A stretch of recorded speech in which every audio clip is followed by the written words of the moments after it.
Okay, picking it up now in part two, we just left off with spreadsheets, and now looking at database, Microsoft SQL, abbreviated SQL.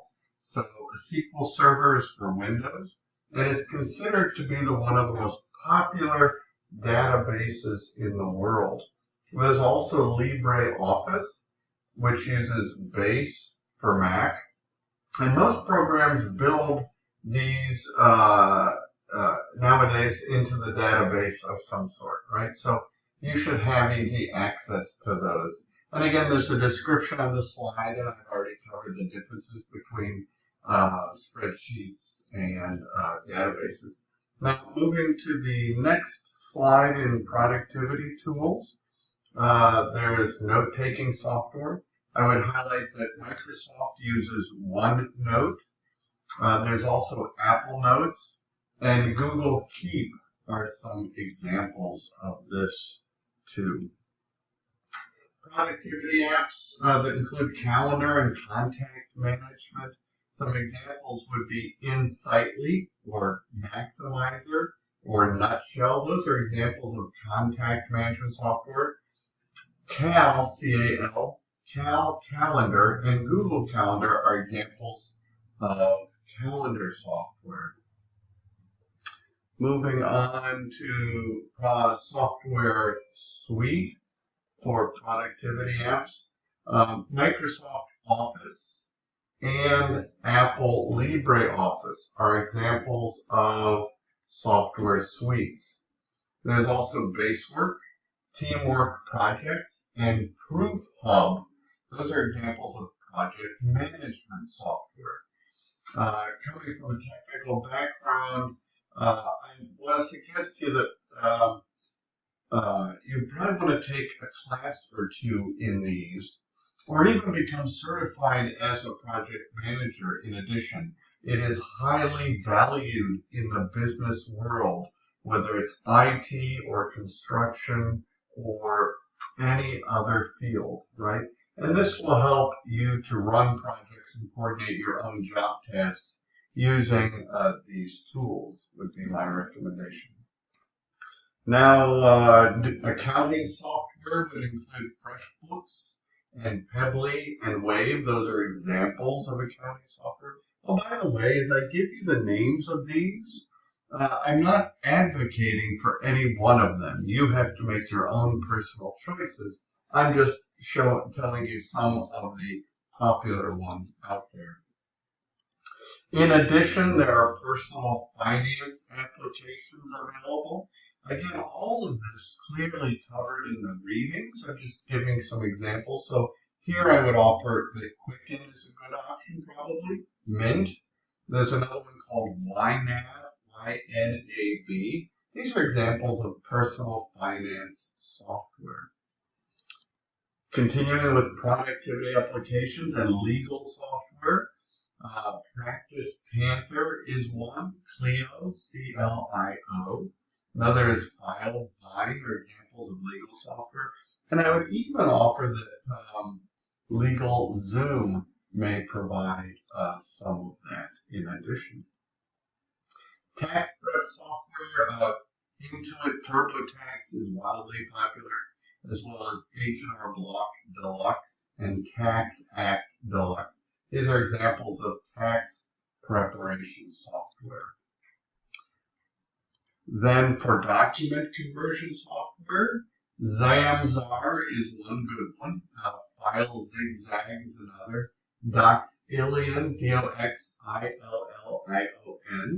These are examples of document conversion software that you could look up on your own if you're interested, but the reading is sufficient for this course and the test to understand the material and as noted on the slide.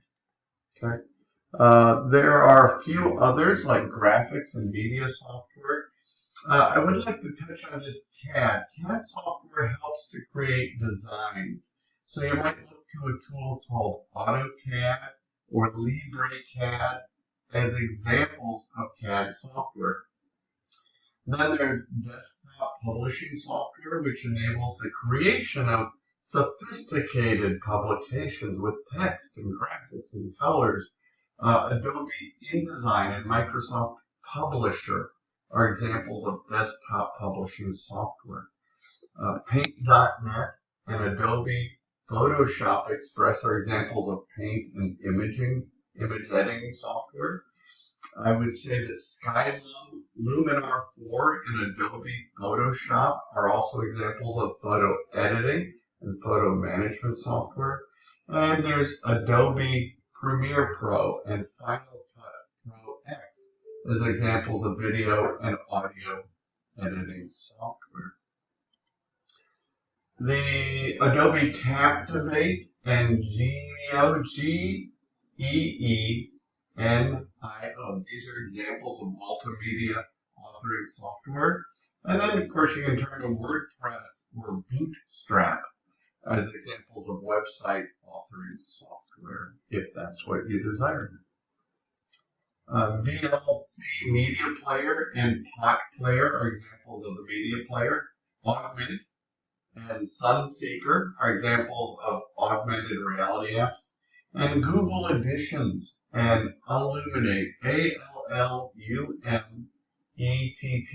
These are examples of virtual reality apps.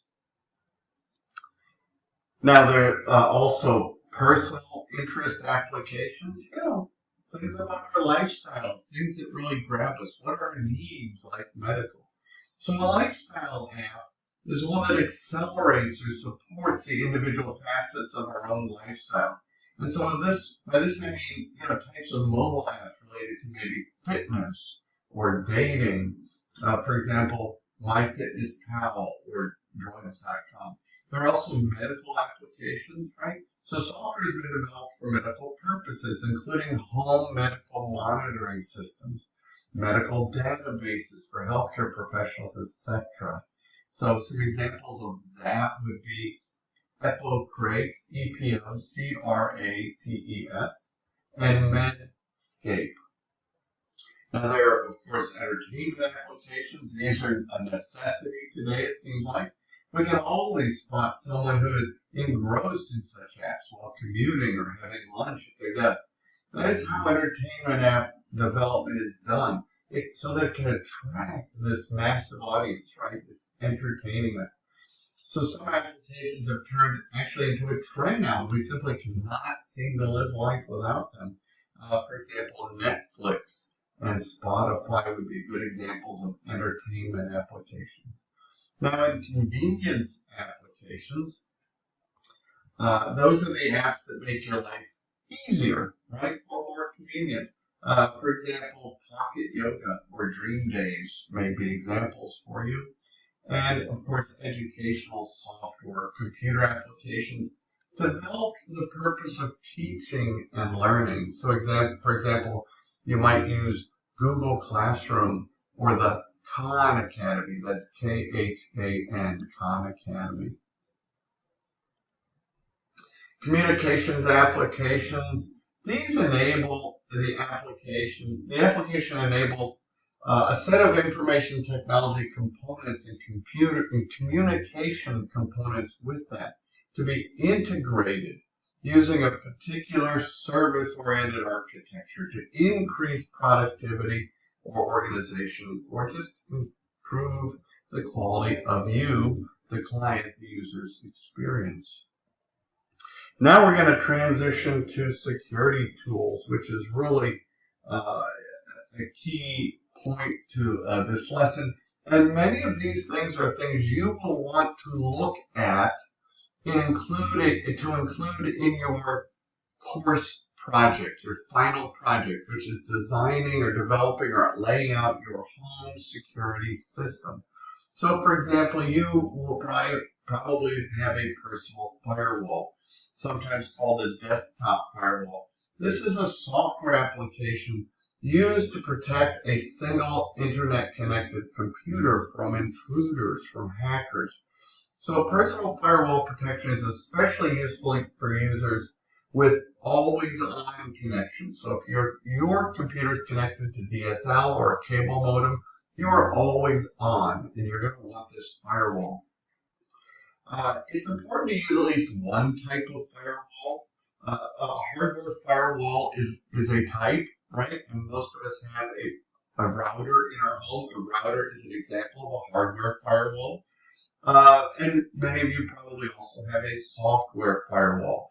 So if you already have a router, leaving the Windows firewall enabled on your computer, it's going to provide you with security benefits.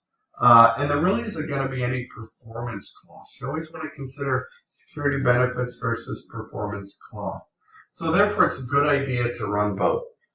Examples of this might be Sophos, S-O-P-H-O-S, Sophos XG Firewall. There's Sonic Wall and Glasswire Firewall are examples of that. Now, in continuous security tools, antivirus is probably the number one thing that you should do to protect your computers. Above all else, have antivirus. Do not live life without it. An antivirus program or an antivirus software, sometimes you get a hyphen in anti and virus. Both are right. One word or hyphenated. And we abbreviate it AV or AV software. Sometimes it's called anti-malware, right? This is a computer program to prevent, detect, and remove malware, malicious software, right? So antivirus software was originally developed to detect and remove these computer viruses, hence the name, right? So AV software not only will identify and destroy a computer virus, but it's also designed to fight off other kinds of threats like phishing attacks and worms and Trojan horses and rootkits and more, right? A couple of popular antivirus programs today are Norton and McAfee, and I would even offer Symantec, popular antivirus programs. Now, spyware. Spyware is unwanted software that is going to infiltrate your computer, stealing your internet usage data, the data packets you're sending back and forth, and other sensitive information. So spyware is classified as a type of malware. It's malicious software, malware, that is designed to gain access to your computer and damage your computer without your knowledge. Examples of spyware include keyloggers. So when I type the keyboard, it's logging all of my keys. So it knows my passwords because it's logging it. Rootkits and web beacons are examples of spyware. Now, the term adware is frequently used to describe a form of malware, right? That malicious software. We said malicious software is software designed to gain access to or damage our computer without our knowledge, usually, right? So adware is described as malware, and it presents unwanted ads to our computer. Now, the advertisements produced by adware are sometimes in the form of pop-ups, and sometimes they're in unclosable windows. So really, adware is more pesky, right? It's more of a nuisance than a harmful malware threat to your cybersecurity. To be honest, if the adware authors sell your data, your browsing behavior, and other information to third parties, that information can be used to target you with more ads customized to your viewing habits. So adware, there's a type of adware called Fireball that infected 250 million computers and devices in 2017, so not that long ago. And hijacking browsers from the individually used and changing the default search engines and tracking your web activities. So be very careful with that. Now, I'm going to take a quick break. When we come back, we'll continue with security tools, just to mention some spyware and adware removers.